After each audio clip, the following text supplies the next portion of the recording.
il est 13h à Stakora dans le cercle de Koulikorouk, même heure à Tona dans le cercle de Bla.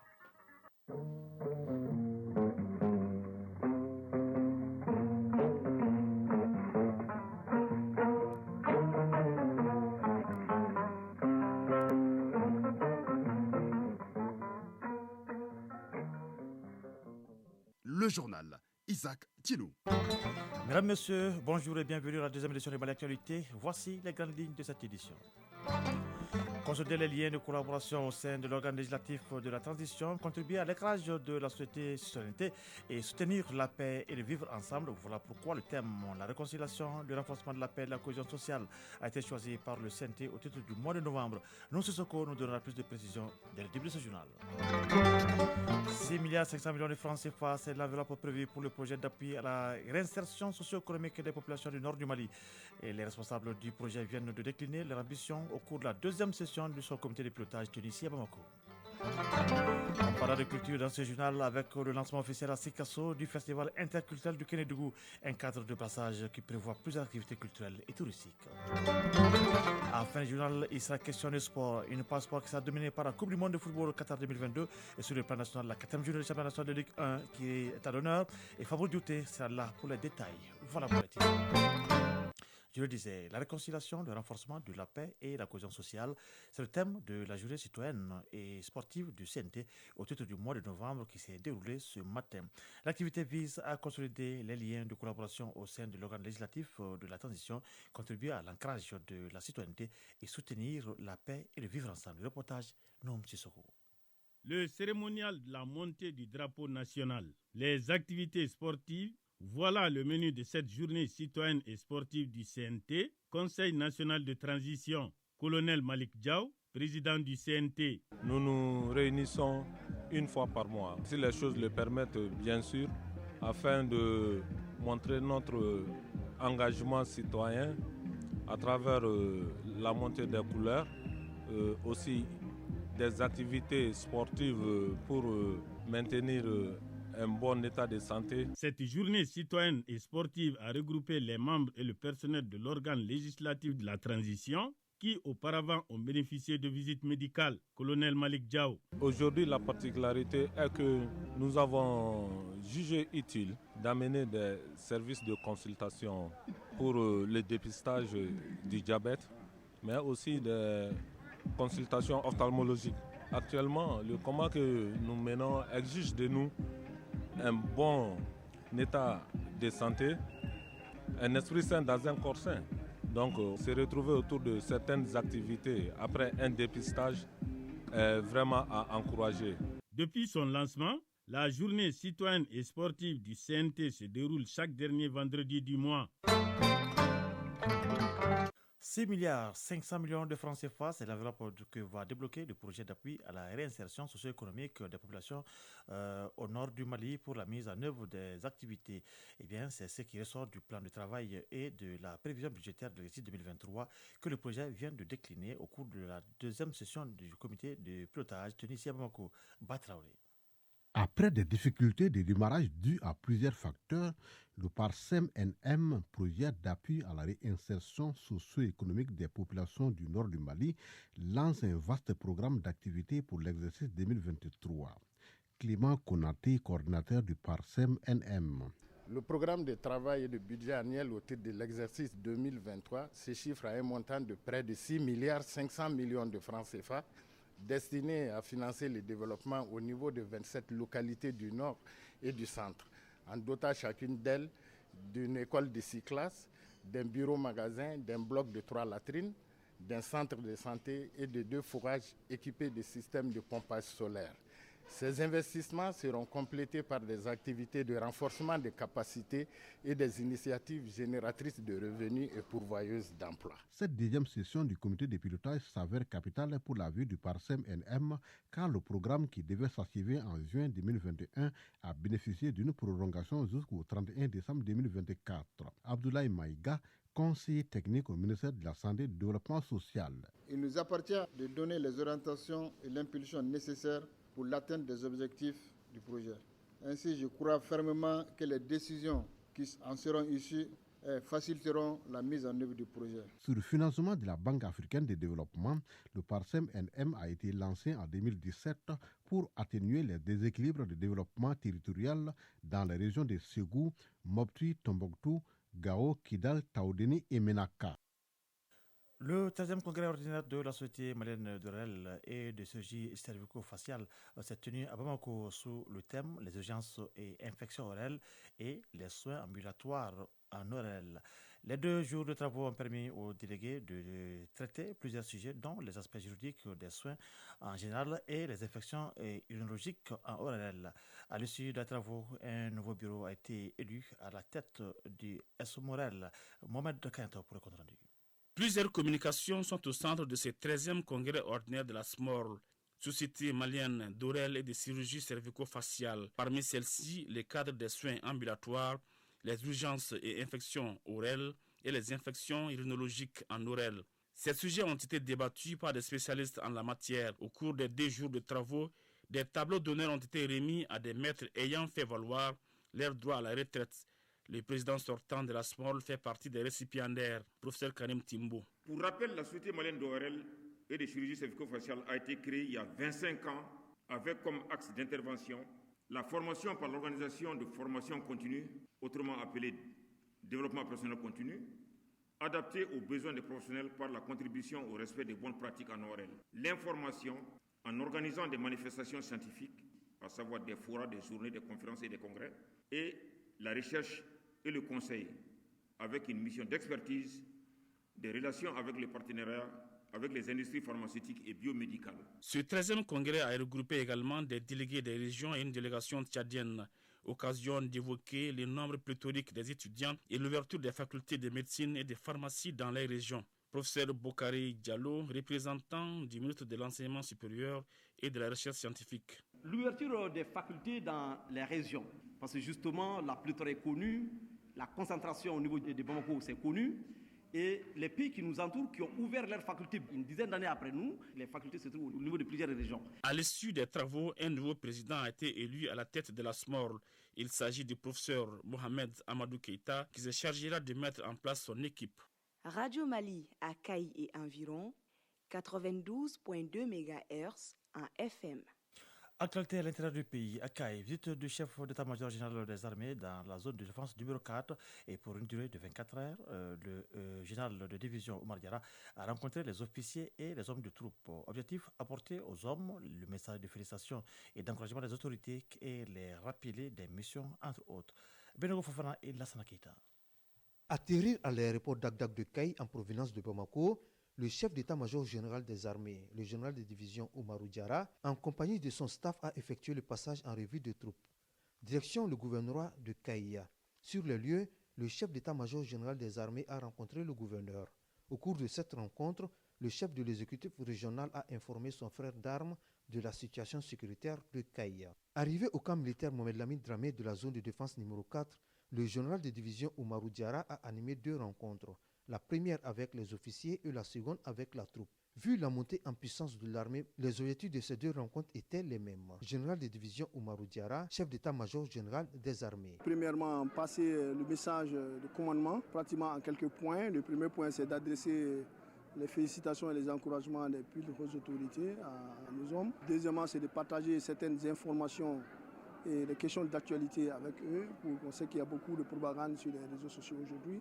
Et de passer la vraie information. Troisièmement, rappeler aussi le soutien politique et le soutien de l'opinion publique aux forces armées et de sécurité dans l'exécution de nos missions. À l'issue de ces 2 rencontres, le chef d'état-major général des armées s'est réjoui d'avoir trouvé sur place des hommes motivés et prêts à en découdre avec les ennemis de la nation. Général de division Oumarou Diarra, chef d'état-major général des armées. Moi, je suis vraiment réconforté. J'ai trouvé des hommes vraiment qui étaient à l'écoute de tout ce que nous avons dit et qui étaient déjà préparés. Et pratiquement, les messages ont été très bien reçus. Les gens étaient vraiment réceptifs à ce message.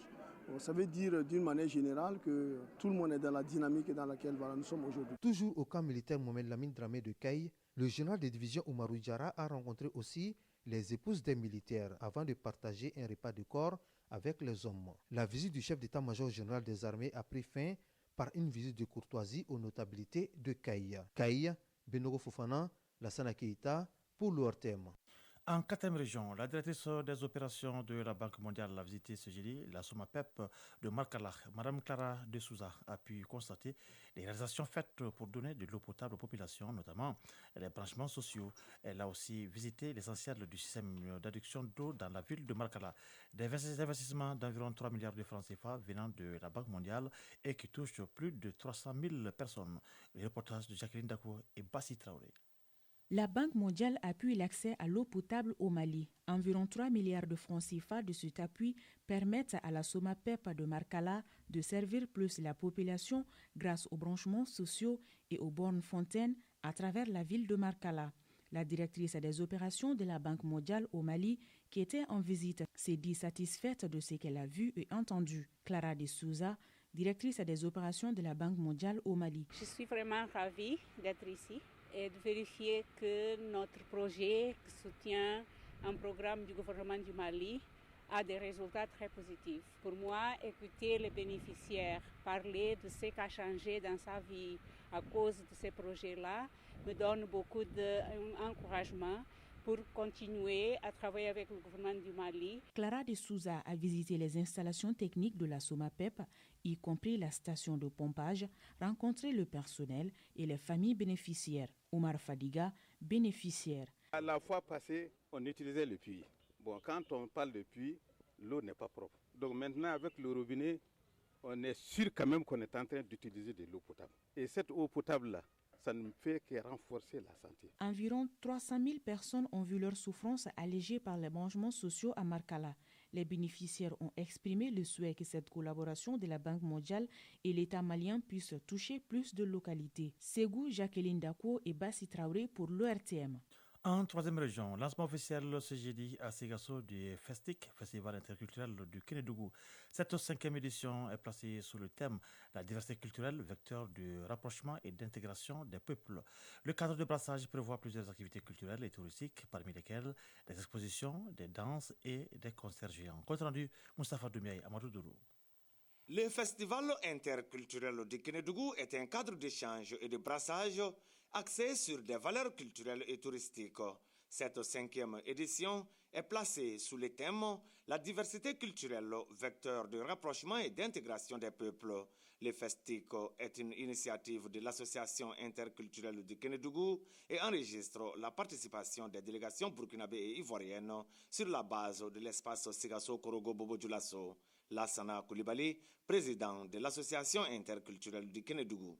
Ce festival va amener ce qu'on appelle les échanges interculturels entre ce qu'on appelle les peuples de ces différentes communautés. Je souhaite que ce festival-là puisse être un festival qui va délocaliser certaines de ses activités au Burkina Faso et en Côte d'Ivoire. Le festival interculturel du Kénédougou s'étend du 21 au 27 novembre. Une semaine consacrée à des concerts géants, des expositions, des contes et devinettes, des danses et masques traditionnels, entre autres.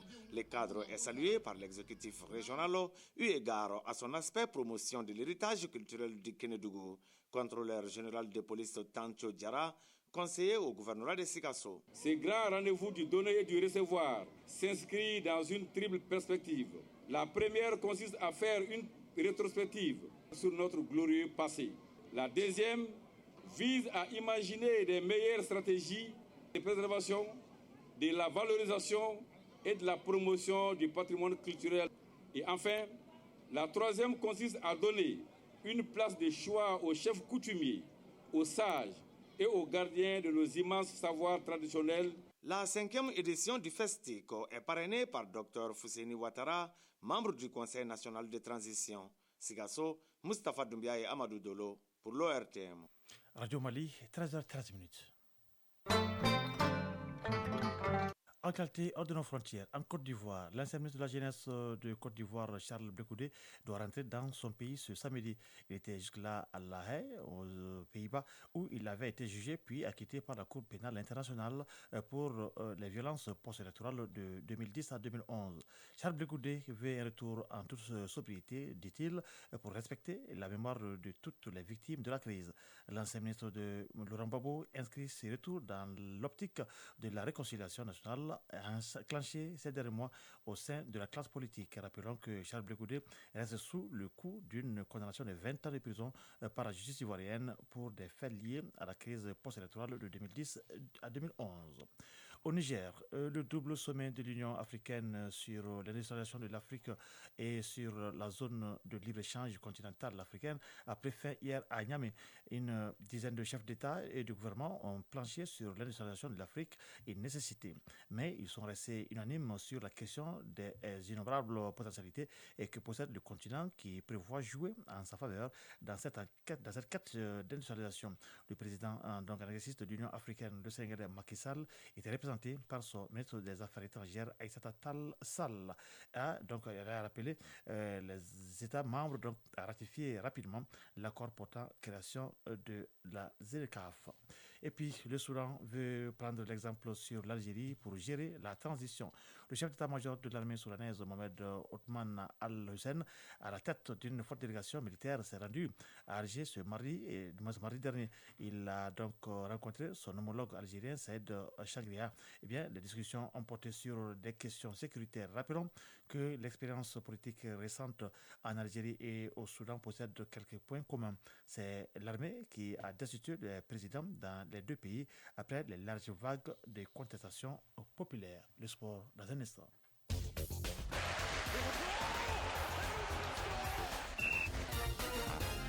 Le sport, c'est l'affaire de Famour Diouté. Famour Diouté, bonjour. Bonjour Isaac Tienou. Alors, on va donc parler du football de façon essentielle. De témoins, on va commencer par le plan national, où la 4e journée du championnat national de Ligue 1 poursuit ce samedi. Et oui, effectivement, à Kita, l'USC Kita reçoit les 11 créateurs de Nyarela à 15h45. À Bouni, l'US Bouni accueille LCBA à la même heure. Ici à Bamako, il y a 2 rencontres au stade Mourbo Keïta. Binga FC AS Black Star à 16h et AS Police a fait à 18h. Cette 4e journée a débuté hier vendredi. L'ASCO a réalisé la meilleure affaire du jour en ouverture, effectivement, grâce à sa belle victoire sur le SOB 3-1. Auparavant, l'AS Real et l'AS Bakaria avaient fait jeu égal 2 buts partout.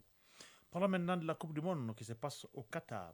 L'affiche sur leur thème aujourd'hui, c'est bien France-Danemark. Oui, cet après-midi, l'équipe de France joue un match très important alors qu'elle peut se qualifier pour les 8e de finale de la Coupe du Monde et ainsi mettre fin à la malédiction des champions du monde en titre.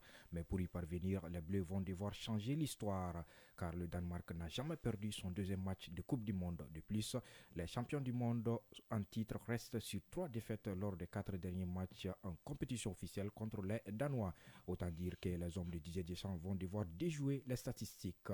Écoutons notre consultant Djibril Dramé à propos de ce match. Il est au micro de Mohamed Nama Keïta. Les oppositions entre ces deux équipes n'ont pas été du tout faciles.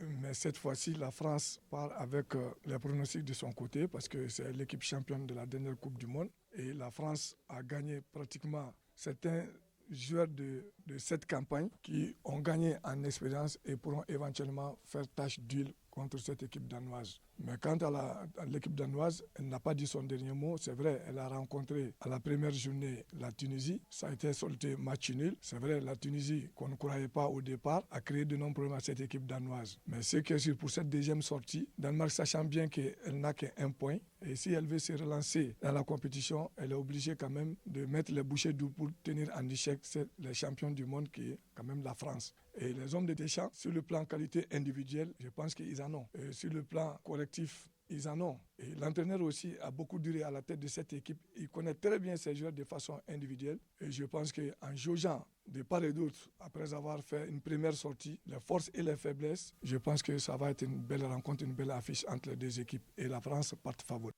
Voilà, c'était là Djibril Dramé, notre consultant au micro de Mohamed Naman Keïta à propos de cette rencontre France-Danemark à suivre sur ORTM2 à partir de 16h et sur les ondes de la radio chaîne 2 de l'ORTM en langue bamananka.